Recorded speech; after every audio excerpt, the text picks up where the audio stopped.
ዋትስአፕ ሻምፕ እንዴት ናችሁ? ውድ የተወደዳችሁ የክለባችን የሻምፒዮኑ የጀግናው የኃያሉ ክለባችን አርሰናል ደጋፊዎች በሙሉ ዛሬ የተለያዩ የአርሰናል የዝውውር መረጃዎቻችን ይዘን መተናል። እስከ መጨረሻው ድረስ እንድትከታተሉን ላይክ እና ሰብስክራይብ ታደርጉን ስንል በትህትና እንጠይቃችኋለን። እንደማትሳፍሩን እናምናለን። የመጀመሪያ መረጃችን የሚሆነው ኤታን ንዋኔሪ ነው። ቤን ጃኮብስ እንደዘገበው ከሆነ አርሰናል ወጣት ኮከቡን ኤታን ንዋኔሪ ቦርንማውዞች፣ ብራይተንና የጣሊያን ሮማ በውሰት ሆነ በቋሚነት ለመውሰድ ፍላጎት አሳይተዋል የሚል መረጃ ይዘው ይወጣ ይገኛል። ቀደም ሲል ይወራ የነበረው የቼልሲ ፍላጎት ግን መሰረተ ቢስ መሆኑን እና ሰማያዊዎቹ ተጫዋቹን የመከታተል እቅድ እንደሌላቸው ታውቋል ሲል ነው እንግዲህ ቤን ጃኮብስ እየዘገበ የሚገኘው።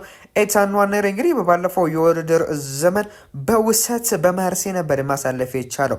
ነገር ግን በማርሴ የመጀመሪያዎቹ ጨዋታዎች ላይ ጎሎችን ቢያስቆጥርም አሲስቶችንም ቢያደርግም እጅግ በጣም የተሳካለት ቢመስልም ነገር ግን ወደ መጨረሻ አካባቢ በተለይም አሰልጣኛቸው ዲዘርቢ ከለቀቀ በኋላ ኤታን ንዋኔሪ እጅግ በጣም ተቸግሮ እንደነበረ ይታወቃል። ያንን ተከትሎ ወደ እናት ክለባችን አርሰናል እንደተቀላቀለ በድጋሚ ይታወቃል። ቋሚ ያላደረጉትም የዚህን ተጫዋች ኮንትራት ማርሴዎች ያንን ተከትሎ ወደ እናት ክለቡ የተመለሰው ይህ ተጫዋች ኤታን ንዋኔሪ በበርካታ ክለቦች የተፈለገ እንዳለ ነው እየተዘገበ የሚገኘው። በተለይም የፕሪሚየር ሊግ ቲሞች ቀደም ሲል የጠራውላችሁ ቦርንማውዝ እና እንዲሁም ደግሞ ብራይተን ተጫዋቹን በጥብቅ እንደሚፈልጉ ነው የተገለጸ የሚገኘው። የጣሊያኑ ክለብ ሮማን ተጫዋቹን በውሰትም ሆነ በቋሚነት ለመውሰድ ፍላጎት አሳይቷል ነው የተባለ የሚገኘው። አርሰናል ይህንን ተጫዋች በውሰት ነው መሸጥ የሚፈልገው። ነገር ግን ክለቦች አሪፍ የሚባሉ ክለቦች ካልሆኑ በተለይም ለተጫዋቹ የመሰለፍን እድል የማይሰጡ ከሆነ በተለያዩ ነገሮች ምክንያት የሚፈልጉት ክለቦች አርሰናል የሚፈልገውን ነገር የማያማሉ ከሆነ በውሰት ከወሰዱት በኋላ ተጫዋቹን ለመሸጥ ይገደዳል በቋሚነት። ነገር ግን እንደነ ቦርንመዝ እንዲሁም ደግሞ ብራይተን፣ ሮማም ሆነ ሌሎችም ክለቦች ተጫዋቹን አሪፍ የሚባል ደረጃ ላይ ሊያደርሱት ከቻሉ ተጫዋቹን በውሰት ይሰጡታል። ነገር ግን ያ የማይሆን ከሆነ ግን እስከ ዝውውር መስኮቱ ማብቂያ ድረስ ተጫዋቹን ክለቡ ቤት ከማቆየት ይልቅ በውሰት ለመሸጥ ይሞክራሉ። ነገር ግን በውሰት ከሰጡት በኋላ አሪፍ የማይባልን ነገር ኦፈር ካልተደረጉ ግን ተጫዋቹን ለመሸጥ ፍላጎት እንዳላቸው ነው መረጃዎች እየጠቆሙ የሚገኙት። እንዲሁም ደግሞ ዶርትመንድም ተጫዋቹን በጥብቅ እንደሚፈልጉት ነው መረጃዎች ይወጡ የሚገኙት። ቀጣዩ መረጃችን የሚሆነው ደግሞ ፋቢዮ ቬራ ነው።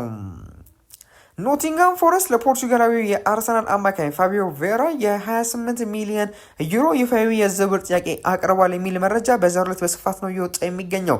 ይሁን እንጂ ተጫዋቹ ዋነኛ ፍላጎት ወደ ጀርመኑ ሃምቡርግ በቋሚነት መዘዋወር ሲሆን ነገር ግን በአርሰናል የዋጋ ግምትና በሃምቡርግ አቅም መካከል ያለው ልዩነት ድርድሩን እጅግ ውስብስብ እንዳደረገው ነው መረጃዎች የጠቆሙ የሚገኙት። ፋቢዮ ቬራ እንግዲህ በባለፈው የውድድር ዘመን በጀርመኑ ክለብ ሃምቡርግ እጅግ በጣም ምርጥ ብቃቱን ሲያሳይ እንደነበረ ይታወቃል። እንዲሁም ደግሞ ሃምቡርግ ክለብም ተጫዋቹን በጥብቅ ነው የፈለጉት። በተለይም በሃምቡርግ ደጋፊዎች ዘንድ እጅግ በጣም ተወዳጅነትን እንዳተረፈ እና በክለቡ እጅግ በጣም ከሚወደዱ ተጫዋቾች መካከል አንዱ እንደሆነ ነው መረጃዎች የጠቆሙ የሚገኙት። ፋቢዮ ቬራ ግን አሁን ላይ የሚያወጣው ገንዘብ እስከ 30 ሚሊዮን ዩሮ ነው ብሎ ያስባሉ አርሰናሎች። ነገር ግን የጀርመኑ ክለብ ሃምቡርግ ይህንን ተጫዋች በ30 ሚሊዮን ዩሮ የማስፈረም ምንም አይነት አቅም እንደሌለው ነው መረጃዎች የጠቆሙ የሚገኙት። ኖቲንጋም ፎረስቶች ደግሞ እስከ 28 ሚሊዮን ዩሮ ለመክፈል ዝግጁ እንደሆኑና የዝውውር ጥያቄ እንዳቀረቡ ነው መረጃዎች የጠቆሙ የሚገኙት። ፋቢዮ ቬራ እንግዲህ በአርሰናል ቤት የሚቀጥልበት እድል እጅግ በጣም ዝቅተኛ ነው፣ 0% ነው ማለት እንችላለን። ይህ ተጫዋች በቋሚነትም የሚለቅበት እድል እጅግ በጣም ሰፊ እንደሆነ ነው መረጃዎች የወጡ የሚገኙት። ይህንን ተከትሎ የተለያዩ ፕሪሚየር ሊግ ቲሞች እንዲሁም ደግሞ የጀርመን ቡንደስሊጋ ቲሞች ከሃምቡርግ በተጨማሪ በርካታ የጀርመን ክለቦች እንደሚፈልጉት ነው መረጃዎች የጠቆሙ የሚገኙት። ስለዚህ ይህ ተጫዋች ወይ ወደ ጀርመን ወይ ወደ እንግሊዝ አንዱ ክለብ የሚቀላቀልበት እድል እጅግ በጣም ሰፊ እንደሆኑ ነው መረጃዎች እየጠቆሙ የሚገኙት። ቀጣዩ መረጃችን የሚሆነው ደግሞ ጋብሪኤል ማርቲኔሊ ነው። ዘታይምስ እንደዘገበው ከሆነ ጋብሪኤል ማርቲኔሊ ክለቡን የመልቀቅ አማራጭ እያጤነበት እንዳለ ነው እየዘገቡ የሚገኙት።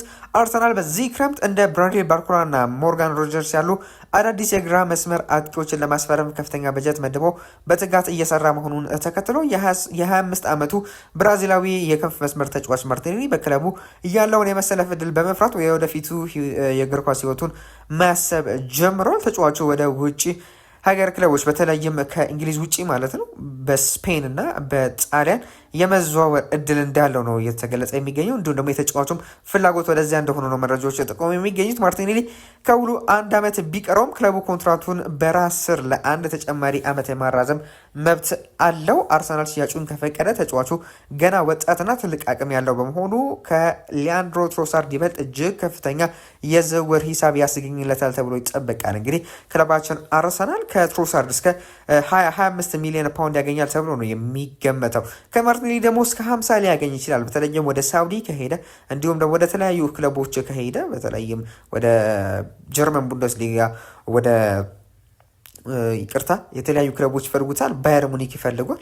ወደዚህ የሚያመራ ከሆነ በርካታ ረብጣ ሚሊዮን ፓውንዶችን የሚያገኝ ይሆናል። ያው ነገር ግን ወደ ባየር ሙኒክ የሚያመራበት እጅግ በጣም አነስተኛ ነው፣ በተለይም ክለቡ ከመፈለጉ አንጻር እንጂ እንዲሁም ደግሞ ወደ ሳውዲ ደግሞ የማያመራበት ምክንያት ተጫዋቹ ላይፈልግ ይችላል ተብሎ ነው። ነገር ግን የሳውዲ አረቢያ ክለቦች ረብጣ ሚሊዮን ፓውንድ ሳምንታዊ ደሞዝን እንዲሁም ደግሞ ረብጣ ሚሊዮን ፓውንዶችን ለአርሰናል ለመክፈል ሙሉ ለሙሉ ዝግጁ እንደሆኑ ነው መረጃዎች የጠቆሙ የሚገኙት። በክረምቱ የዝውውር መስኮት ከሊያንድሮ ትሮሳርድ በመቀጠል እንግዲህ ጋብሪኤል ማርቲኔሊ ይለቃል ተብሎ ይጠበቃል። ሌላኛው መረጃችን የሚሆነው ደግሞ ጋብሪኤል ሄሱስ ነው።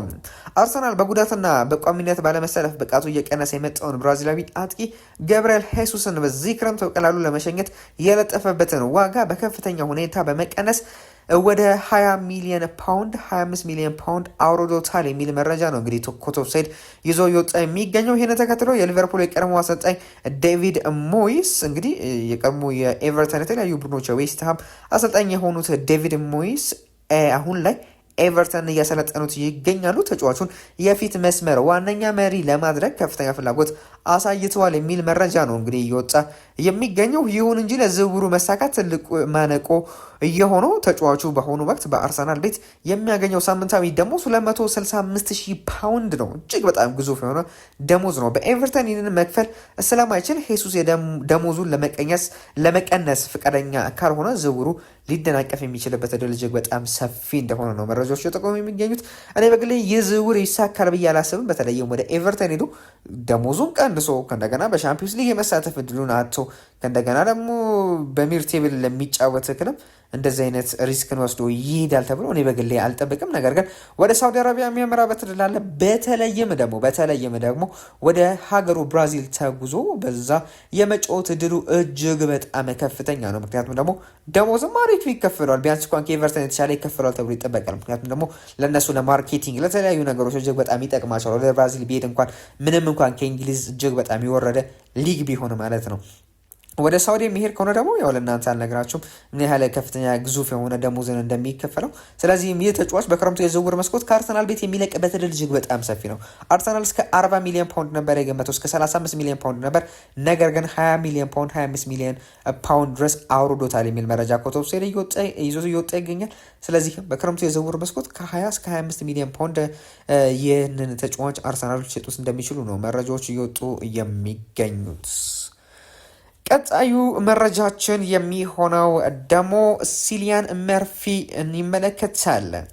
አርሰናል የ16 ዓመቱን የኮርክ ሲቲ እና የአየርላንድ ከ21 ዓመት በታች ብሔራዊ ቡድን አማካኝ ሲሊያን መርፊን ለማስፈረም ድርድሩን እየመራ ይገኛል የሚል መረዳ አይሪሽ ኤክስ ማይነር የተባለው ታማኝ የተባለ በተለይም በአየርላንድ ውስጥ እጅግ በጣም ታማኝ የተባለ የመረጃ ምንጭ ወይም ጋዜጠኛ ነው ይህንን መረጃ ይዘው ይወጣ የሚገኘው። በእድሜ ገደብ ምክንያት ተጫዋቹን በቅድመ ውል ስምምነት አሁን አስይዞ በ27 በይፋ ወደ አካዳሚው ለማምጣትም ነው ፍላጎት እንዳለው አርሰናል መረጃዎች የጠቆሙ የሚገኙት። ማንቸስተር ሲቲ እንዲሁም ደግሞ ሌሎች በርካታ ክለቦች ተጫዋቹን ማስፈረም እንደሚፈልጉም ነው ተያይዘው እየተዘገበ የሚገኘው። ቀጣዩ መረጃችን የሚሆነው ደግሞ ቪክተር ዮኬሬስን ይመለከታል። በአውሮፓ ሚዲያዎች ላይ አርሰናል የአትሌቲኮ ማድሪዱን አጥቂ ዩሊያን አልቫሬስን ለማስፈረም ሲል የስዊድኑን ኮከብ ቪክተር ዮኬሬስን ለተጨማሪ ክፍያ ማካካሻ ወይም ስዋፕ ዲል አድርጎ ሊሰጥ ይችላል የሚሉ ወሬዎች ቢሰራጩም አርሰናል ግን ይህንን ሙሉ በሙሉ አስተባብሏል። ዮኬሬስ በአርቴታ የረጅም ጊዜ እቅድ ውስጥ ወሳኝ ቦታ ያለው በመሆኑ ክለቡ በምንም መልኩ ሊለቀው አይፈልግም የሚል መረጃ በዛሬው ዕለት ኮቶፍሴድ እያስነበበን ይገኛል። ይህ ብቻ አይደለም። ይህንን የሁለቱ አጥቂዎች መቀየር በተመለከተ የክለባችን ሌጀንድ ቲየሪ ዳንኤል ኦንሪ የሰጠው ትንታኔ ወይም አስተያየት አለ። ምንድነው ያሉን የሚለውን እስቲ እንመልከት። አልቫሬዝ በዘመናዊ እግር ኳስ ውስጥ ተጭኖ መጫወት የሚችል እድሎችን የሚፈጥር እና መስመር ሰብሮ የሚገባ እጅግ የተሟላ ቁጥር 9 አጥቂ ነው። ነገር ግን ዮኬሬስ ለአርሰናል የተለየ ጉልበት፣ በአካላዊ ጥንካሬ፣ ተከላካዮችን ማስጨነቅ እና አስገራሚ የጎል ማግባት ፍላጎትን በእጅጉ ይሰጣል። እሱን በአልቫሬዝ ቀጥታ መቀየር የማጥቃት ማንነትን ሙሉ በሙሉ መለወጥ ስለሆነ አርቴታ በጥንቃቄ ሊያስብበት ይገባል። ትልቁ ህልም ሁለቱንም በአንድ ቡድን ውስጥ ማየት ነው የሚልን አስተያየት ሰጥቷል። እንግዲህ ቲየሪ ዳንኤል ኦንሪ እኔም እጅግ በጣም የምስማማበት ጉዳይ ነው። ምክንያቱም ደግሞ ቪክተር ዮኬሬስ የተለየ አይነት አጥቂ ነው።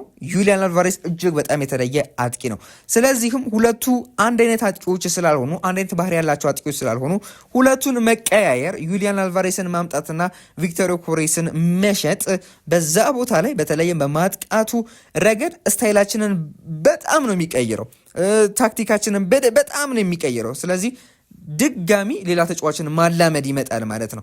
ስለዚህ ይህ ደግሞ ከሆነ ለአርሰናል እጅግ በጣም ፈታኝ ሊሆን የሚችልበት እድል ስላለ እንግዲህ ሪስክ ስለሆነ እንግዲህ ቲየሪ ዳንኤል ኦንሪ በመጫወትም በማሰልጠንም በመተንተንም እጅግ በጣም ልዩ የሆነ ሌጀንድ፣ የእግር ኳስ ሌጀንድ ይህን አስተያየት ሰጥቷል። እኔም በግሌ የምስማማበት ጉዳይ ነው።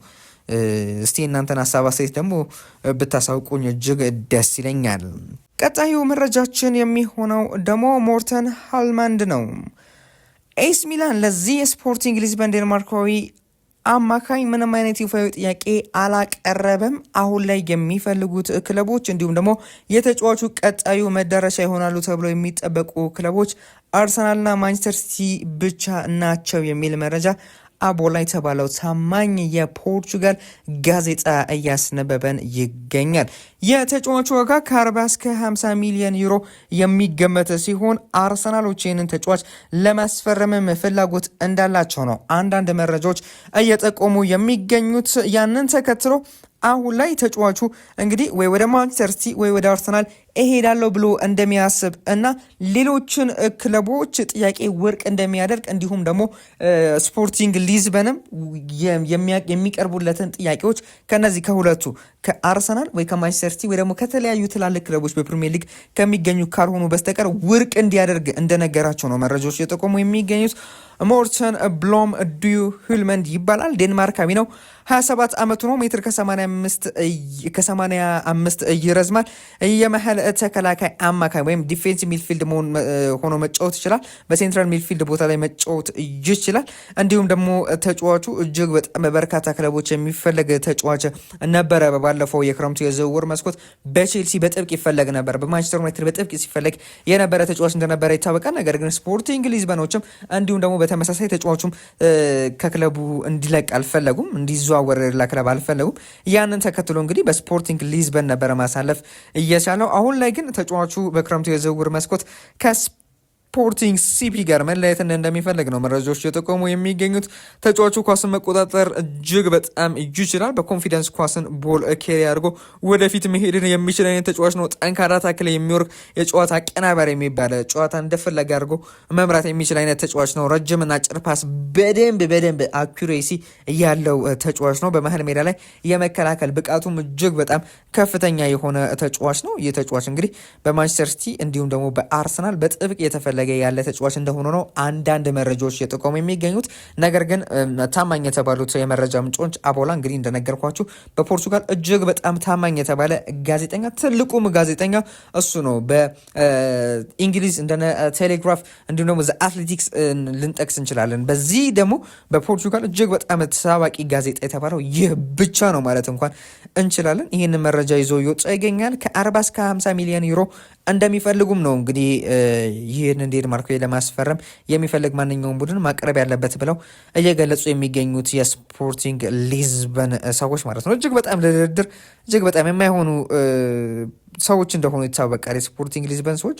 እስቲ አርሰናል ምን ያደርጋል በዚህ ተጫዋች ዙሪያ የሚለውን ደግሞ አብረን የምንመለከት ይሆናል። ሌላኛው መረጃችን የሚሆነው ደግሞ ቲም ቶክ የተባለው የመረጃ ምንጭ ስለ ዩሊያን አልቫሬስ መረጃ ይዞ መውጣት ችሏል። አርሰናል ከአትሌቲኮ ማድሪድ አርጀንቲናዊ አጥቂ ዩሊያን አልቫሬስ ወኪሎች ጋር ንግግሩን በቀጣይነት እያደረገ ይገኛል። አልቫሬስ ከአትሌቲኮ መልቀቅ እንደሚፈልግ ለቦርዱ በይፋ ያሳወቀ ሲሆን ምንም እንኳን የመጀመሪያ ምርጫው ባርሴሎና ቢሆንም የባርሳ የፋይናንስ ችግር ዝውውሩን አስቸጋሪ አድርጎታል። እንዲሁም ደግሞ ወደ አርሰናል ወይም ወደ ፒኤስጂ ለመዞር ሙሉ በሙሉ ፈቃደኛ ሊሆን እንደሚችል ነው እንግዲህ ቲም ቶክ እያስነበበን የሚገኘው። ይህ ለአርሰናል ትልቅ ተስፋ ሆኗል የሚል መረጃም እየወጣ ይገኛል። እንግዲህ ቲም ቶክ የተባለው ታማኝ መረጃ ምንጭ ነው ይህንን ይዞ እየወጣ የሚገኘው። ቅድም እንደገለጽኩላችሁ ግን ዩሊያን አልቫሬስ በዮኮሬስ ይቀያየራል የሚል መረጃ ግን ቲም ቶክ አላወጣም። ያለው ምንድን ነው? ወደ ባርሴሎና ነው ቀዳሚ ምርጫው። ነገር ግን የአትሌቲኮ ማድሪድ መሸጥም አይፈልጉም። ከእንደገና ደግሞ ባርሴሎናን በተመሳሳይ የፋይናንስ ችግር ስላለበት አሁን ላይ ተጫዋቹ ወደ አርሰናል እና ወደ ፒኤስጂ ለመዘዋወር ፍቃደኛ እንደሆነ ነው እንግዲህ ይዞ የወጣ መረጃው። እንዲሁም ደግሞ አርሰናልም የተጫዋቹን ወኪል እንዳነጋገረ ነው እንግዲህ መረጃዎች እየጠቁሙ የሚገኙት። እስቲ አብረን የምንመለከት ይሆናል። የተጫዋች ወደ አርሰናል ይመጣል ወይ? አብረን እንመለከታለን። ቀጣይ መረጃችን የሚሆነው ደግሞ ሮጀርስ ነው። ዘሰን እንዳስነበበን ከሆነ ሮጀርስ ወደ አርሰናል ለመምጣት ከፍተኛ ፍላጎት እንዳላቸው ለወኪሉ አሳውቋል የሚል መረጃ ነው እየወጣ የሚገኘው። አርሰናል ለአስቶን ቪላ ሁለገብ ኮከብ ሞርጋን ሮጀርስ ያለው ፍላጎት ከመቼውም ጊዜ በላይ አጥብቋል። ተጫዋቹ በግራ ክንፍ ላይ መስመር ሰብሮ ለመግባት እንዲሁም በአጥቂ አማካኝነት በፕሌይ ሜከር ለመጫወት ስላለው ልዩ ብቃት ሚኬል አርቴታ እንደ ዋነኛ የክረምቱ የዝውውር ኢላማ መርጦታል። ከእንደገና ደግሞ ሮጀርስም ወደ አርሰናል ለመምጣት ከፍተኛ ፍላጎት እንዳለው በተደጋጋሚ ለወኪሎቹ እያሳወቀ በመሆኑ በግል ጥቅማ ጥቅሞች ላይ ዙሪያ ምንም አይነት ችግር እንደማይኖር ተረጋግጧል። አስቶን ቪላ በበኩሉ በፒኤስአር የፋይናንስ ደንብ ምክንያት እንግዲህ ፈጣን ሽያጭ በማድረግ ሂሳቡን ማስተካከል ቢፈልግም አርሰናል ግን የራሱን የፋይናንስ ሚዛን ለመጠበቅ ሲል ይፋዊ ጥያቄውን አዲስ የበጀት ዓመት በሚጀመርበት በጁላይ ወይም በሐምሌ መጀመሪያ ላይ ለማቅረብ አቅዷል። ቪላዎች በይፋ ተጫዋቹን አንሸጥም ቢሉም በአሁኑ ወቅት የተጫዋቹ ዋጋ ወደ 100 ሚሊዮን ፓውንድ እየተጠጋ በመሆኑ ይህንን ግዙፍ የገንዘብ ፈተና ውድቅ ለማድረግ ይቸገራሉ። በእንግሊዝ ብሔራዊ ቡድን ካምፕ ውስጥ የሚገኙት ዲክላን ራይስ፣ ቡካዮ ሳካ፣ ኤዜም ተጫዋቹን የማባባት ስራቸው በቀን ተቀን ቆይታቸው ቀጥሏል የሚል መረጃ ነው እንግዲህ ቤን ጃኮብስ እንዲሁም ደግሞ ዘሰን እያስነበቡን የሚገኙት። እንግዲህ ስለዚህ ተጫዋች ሌላ ተጨማሪ ነገር አሁን አላችሁ፣ ምክንያቱም ደግሞ በተለያዩ ፕሮግራሞች ላይ ስላልኳችሁ ማለት ነው። ለዛሬ ያዝናችሁ ፕሮግራም ይህን ይመስል ነበር። እስከ መጨረሻው ድረስ ተከታተላችሁን ላይክና ሰብስክራይብ ሰምታደርጉ እጅግ አድርገን እናመሰግናለን። መልካም ጊዜ